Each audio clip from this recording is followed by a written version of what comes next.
तो welcome all, आप सबका स्वागत है आज की वीडियो। और आज की वीडियो का टॉपिक है प्रैक्टिकल के लिए वाइवा। वाइवा मतलब जो टीचर आपके पास वाइवा लेने आता है, प्रोजेक्ट लेने आता है, वो आपकी प्रोजेक्ट फाइल देखता है और प्रैक्टिकल में वो आपसे सवाल पूछता है जिसको वाइवा बोलते हैं, जिसका आप आंसर देते हैं। तो आज की वीडियो का टॉपिक यही है कि प्रैक्टिकल के लिए वाइवा कैसे दें या वाइवा के लिए कैसे तैयारी करें। और एक बात बता दूं, ये वीडियो उन सभी स्टूडेंट्स के लिए, चाहे वो आर्ट्स के हो, चाहे वो कॉमर्स के हो, चाहे वो साइंस के हो, जो जो प्रैक्टिकल में वाइवा देंगे या जिन जिन को वाइवा देना है। और वाइवा लगभग हर सब्जेक्ट में आपको देना पड़ता है, क्वेश्चन के आंसर देने पड़ते हैं। उसमें जो प्रॉब्लम आती है वो इस वीडियो में मैं आपको पूरी तरह सॉल्व कर दूंगा। और ये वीडियो में जो मैं आपको चीजें बता रहा हूं, ये मैंने खुद फेस की है। मैंने कई जगह प्रैक्टिकल लिया है और बच्चों को हकलाते, घबराहट होते देखा है। इसके अलावा ये भी बता दूं, जब मैं स्टूडेंट था, मैं एनसीसी में जब था कॉलेज के दिनों में, तो मैं अपने कमांडिंग ऑफिसर के सामने खड़ा था और कमांडिंग ऑफिसर ने मुझसे कुछ एक आधे सवाल करे, इंटरव्यू टाइप किया। तब मेरे साथ भी ये प्रॉब्लम आई थी, तब उन्होंने मुझे समझाया था और वो आज तक मेरे दिमाग में है कि हमें कैसे किन किन चीज़ों के लिए तैयार होना चाहिए। तो ये वीडियो आपके लिए बहुत इंपॉर्टेंट होने वाली है और आपको बहुत मजा आएगा। और जो मैं बता रहा हूं वो साइंटिफिकली और साइकोलॉजिकली, मतलब मनोवैज्ञानिक भी और वैज्ञानिक भी, दोनों तरीके से एक्यूरेट है, दोनों तरीके से सही है। ये तरीका आपके बहुत काम आएगा। तो चलिए स्टार्ट करते हैं आज का वीडियो। टॉपिक मैं हूं विक्रांत, आप देख रहे हैं पॉलिटिकल साइंस 90+ मार्क्स।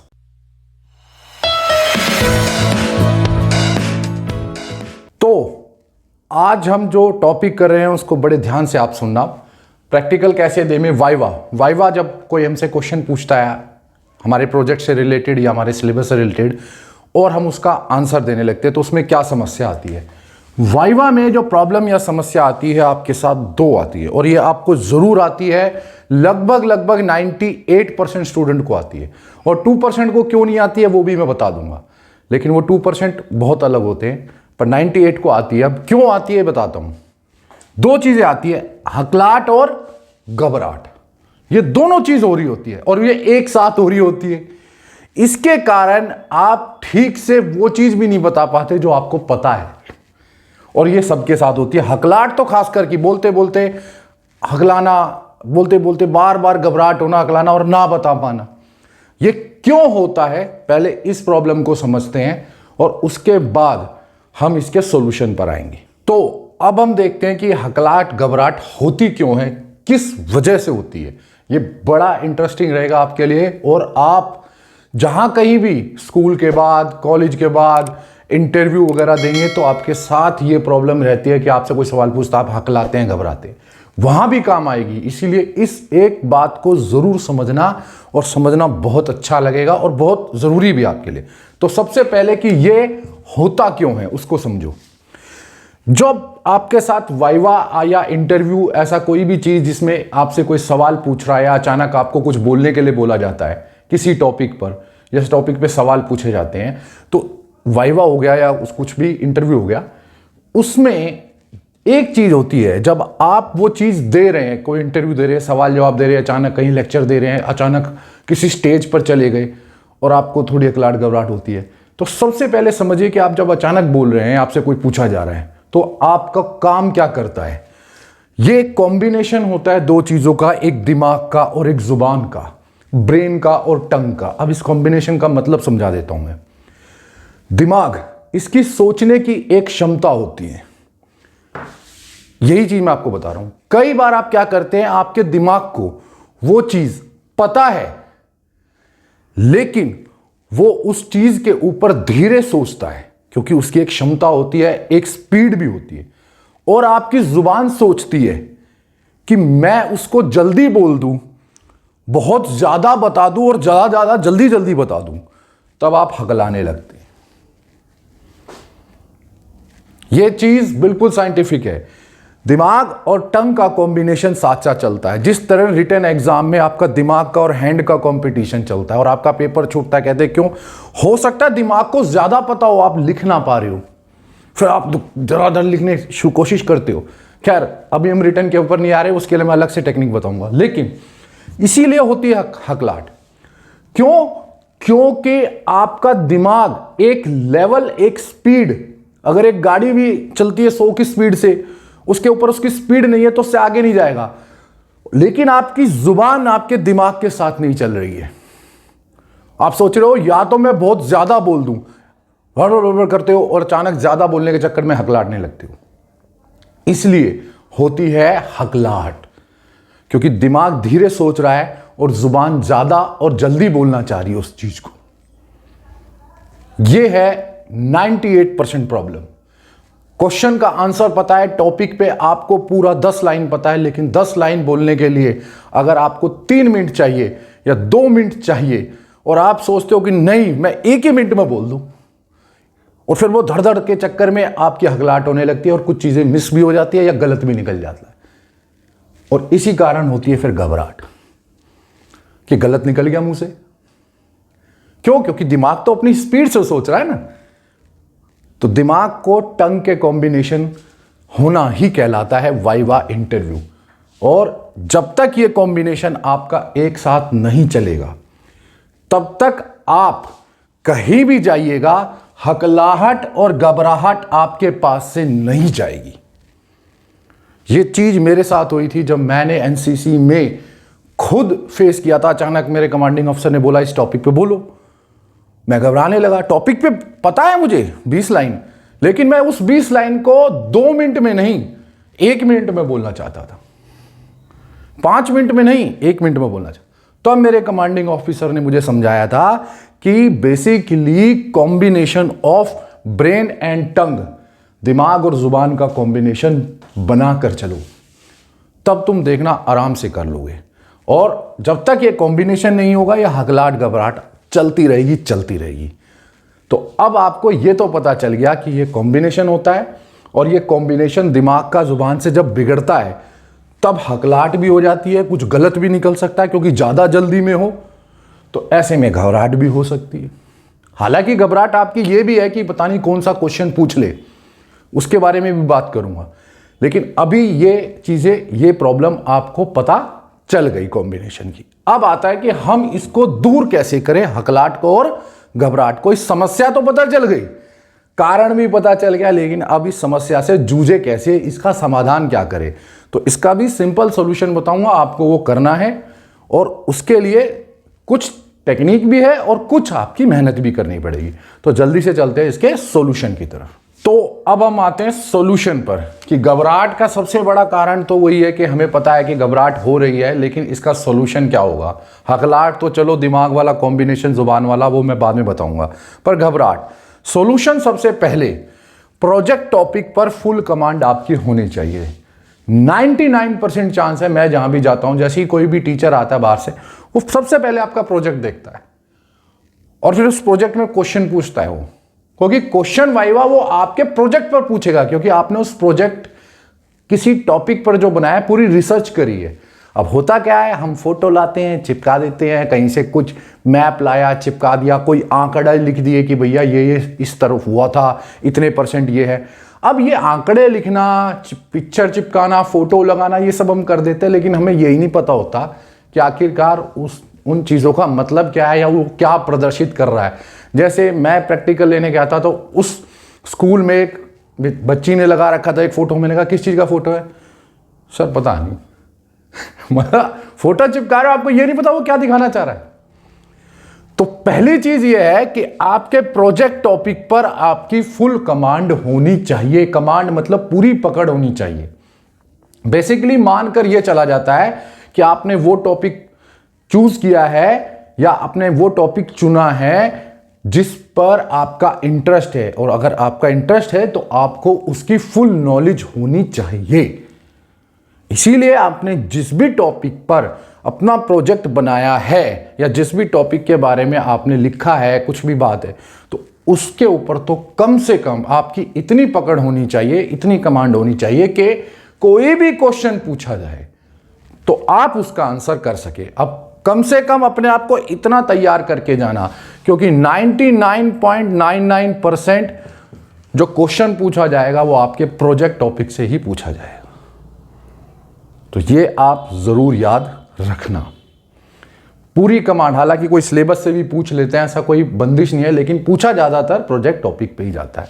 तो ये अगर आपकी फुल कमांड होगी, आपकी पूरी पकड़ होगी आपके टॉपिक पर, विषय पर, तो आप इससे तो निजात पा ही जाएंगे घबराहट। क्यों? क्योंकि आपको पता है कि भाई मुझे अपने पूरे टॉपिक के बारे में पूरा डिटेल में पता है, किसी ने कुछ भी पूछा मैं बता सकता हूं या बता सकती हूं। अब आते हैं इस पर कि इसको कैसे दूर करना है, क्योंकि कहना आसान है कि चलो कोई बात नहीं, हकलाहट नहीं होगी या घबराहट नहीं होगी, दिमाग और जुबान का कॉम्बिनेशन हम ठीक कर लेंगे, लेकिन कैसे करना है उसके भी आपको एक सिंपल सी टेक्निक बताता हूं। तो उसके लिए अब हम बढ़ते हैं आगे। तो जब आपको हकलाहट होती है या दिमाग और जुबान का जो कॉम्बिनेशन बनाना है वो कैसे बनाना है, मिरर के आगे, या तो मिरर जो घर में एक शीशा है उसके आगे किसी भी टॉपिक पे बोलिए और अपने प्रोजेक्ट से संबंधित जो जो आपको पता वो बोलिए। चलो हो सकता है उसमें आप अकेले हो, सामने हैं, लेकिन उसमें भी बोलेंगे तो आपको प्रैक्टिस होगी और आप देखोगे धीरे धीरे आपकी पूरी कमांड उस पर जा रही है। लेकिन फिर भी अगर वो भी नहीं हो पा रहा है तो किसी अननोन पर्सन मतलब जिसको आप जानते तो हो सकते हो, मैं ये कह रहा बिल्कुल अनजान को सड़क से पकड़ लाओ, नहीं, ये नहीं कह रहा हूं। ऐसा कोई जिसके साथ आप खुले हुए नहीं है, ऐसा कोई जिसके सामने आपका व्यवहार बिल्कुल खुला हुआ नहीं है, आपको थोड़ा सा उसके लिए कोई ना कोई फील है कि हाँ डर है, ये बड़ा है और इसके सामने मेरे को, उसके सामने अपने टॉपिक से संबंधित क्वेश्चन आंसर की प्रैक्टिस कीजिए। वो आपसे पूछेंगे, अननोन पर्सन जो भी है, और कोशिश करिए चाहे किसी और टीचर को रिक्वेस्ट करिए अपने स्कूल में जाके कि अचानक आप उसके पास गए, अपने सब्जेक्ट टीचर को नहीं, जिस टीचर से आपकी कोई बातचीत नहीं है उसको जाके गइए, आप देखना वही घबराहट हकलाहट शुरू हो जाएगी, क्योंकि वो अननोन है। और उनके साथ कोशिश कीजिए, जैसे मैं कहीं क्या होता है क्वेश्चन आते हैं इधर उधर से, हिस्ट्री वाले बच्चे आते हैं, मैं कहता हूँ ला भाई हिस्ट्री में, ला मेरे को दिखा, मैं पूछता हूँ उधर से। तो ऐसे हम उसको काफ़ी हद तक ट्रेनिंग बोलते हैं, उसको बोलते हैं ट्रेनिंग, और ट्रेनिंग से हम आगे की चीज़ के लिए, सिचुएशन के लिए तैयार हो जाते हैं। जिस तरह एक फौजी को ट्रेनिंग दी जाती है तो वो बॉर्डर पे तैयार होता है, मतलब ट्रेनिंग में तैयार होता है और वो बॉर्डर पे चला जाता है। ऐसा ही कुछ इसे ट्रेनिंग बोलते हैं। एक अननोन पर्सन, चाहे अननोन कोई टीचर हो, उससे जाके रिक्वेस्ट कीजिए, अपने सब्जेक्ट टीचर से बोलिए, वो ढूंढ के ले आएंगे पड़ोस के किसी स्कूल से या किसी और स्कूल से, कि एक दिन के लिए 2 दिन के लिए टाइम दे दे थोड़ा बहुत, और आप उनके साथ बात कर पाएँ। और नहीं तो कोई पड़ोसी वड़ोसी ऐसा कोई अननोन हो जिससे आप खुले ना हो, उनके साथ क्वेश्चन आंसर की प्रैक्टिस कीजिए। अब दिमाग और जुबान का कॉम्बिनेशन कैसे बनाना है इस पर आते हैं। तो अब जब आपसे कोई सवाल कर रहा है, प्रैक्टिकल में वाइवा हो रहा है, तो आपको क्या करना है? सबसे पहले शांत स्वभाव, एकदम शांति के साथ, कोई ट्रेन नहीं छूट रही, कोई प्लेन नहीं भाग रहा, जो भी टीचर आपसे सवाल पूछ रहा है उसे बहुत शांत स्वभाव से आराम से सुनिए। ऊपर वाले ने 2 कान इसलिए दिए हैं और 1 जुबान इसलिए दी कि हम ज्यादा सुने कम बोले। याद रखना ये बहुत बड़ी बात है। Listening is a fine art, ये बड़ी काम आती है। तो वो जो बोल रहा है उसे शांत स्वभाव से पूरा सुनिए। क्या है, कई बार आधा सुनते और बोलना शुरू कर देते, इससे ये नहीं पता चलता कि वो क्या पूछना चाह रहा है और हम क्या बोलना चाह रहे, बस हो गए। ऐसा नहीं, शांत स्वभाव से आराम से सुनिए, पूरा सवाल सुन लीजिए आराम से, शांति से बैठकर। उसके बाद क्या करना है वो बताता हूं। अब जब आपने प्रश्न या क्वेश्चन सुन लिया है, अब क्या करेंगे? अगर आपको उसका आंसर आता है तो आप तुरंत दे दोगे, लेकिन ऐसा कोई क्वेश्चन है जिसमें 4-5 लाइन इकट्ठे बोलनी पड़ सकती है, कोई डिस्क्रिप्टिव टाइप है, कुछ 4-5 लाइन का आंसर पूछ लिया है, तो 2 से 3 सेकंड तक उस प्रश्न पर शांति से दिमाग में आराम से विचार कीजिए और देखिए कि क्या आपको उसका आंसर पता है तो उसका उत्तर अपने दिमाग में सोच लीजिए। अब जब हमने क्वेश्चन सुन लिया और अपने दिमाग में आंसर तैयार कर लिया, 2-3 सेकंड इसलिए कह रहा हूं कि आप ये नहीं कर सकते कि मैं 15-20 सेकंड सोचूंगा, क्योंकि इतना टाइम तो वो सामने वाला भी नहीं देगा। 1-2 सेकंड, हाँ सर ठीक है, हाँ या मैम बता रहा हूं या बता रही हूं, सोचिए, सोच लिया आंसर। अब क्या करना है, यह सबसे बड़ी बात है कि हमें अब क्या करना है। वो ही आपकी इस हकलाहट को खत्म करेगा कि अब आपको आंसर कैसे देना है, वो मैं बताता हूं। वीडियो में बढ़ते हैं आगे। अब जो मेन बात है कि हमारी हकलाहट है कि जो कॉम्बिनेशन मैंने आपको बताया था दिमाग और जुबान का कैसे बनेगा, वो देखो। शांति के साथ, एकदम शांति, पीसफुल माइंड से, कोई हबड़ दबड़ नहीं है, कोई ऐसी आफत नहीं आ रही है, धीरे धीरे आंसर देना है। जैसे कि आपसे ये पूछा जाए कि अगर आज जैसे पॉलिटिकल साइंस के हो कि आपके पास कोई क्वेश्चन आ गया है, कोई ऐसा क्वेश्चन कि भाई गुट निरपेक्षता क्या है या गुट निरपेक्षता और तटस्थता में अंतर क्या है, तो आराम से ऐसे नहीं बोलना कि सैनिक गुटों से अलग रहते वैसे करना, ऐसी कोई आपत्ति नहीं आएगी। आराम से उनको जवाब देना जो सामने, सैनिक गुटों से पृथक रहते हुए स्वतंत्र विदेश नीति का अनुसरण करना गुट निरपेक्षता है। इससे ये नहीं हो जाएगा कि आप गलत हो जाओगे, इससे होगा कि हाँ आराम से एक शांति से आदमी जवाब दे रहा है। याद रखना, ज्यादा जल्दी जवाब देने वाला, गलत जवाब देने वाला इतना ज्यादा असर नेगेटिव डालता है, और शांति से धीरे अगर कोई सोचकर भी टाइम लेकर भी सही जवाब दे गया तो वो ज्यादा पॉजिटिव इफेक्ट डालता है बजाय कि उस नेगेटिविटी के, कि जिसमें आप हवड़ दवड़ में ना तो दिमाग के साथ जुबान बना रहे हो और बोले जा रहे हो, कुछ भी सोच नहीं रहे हो।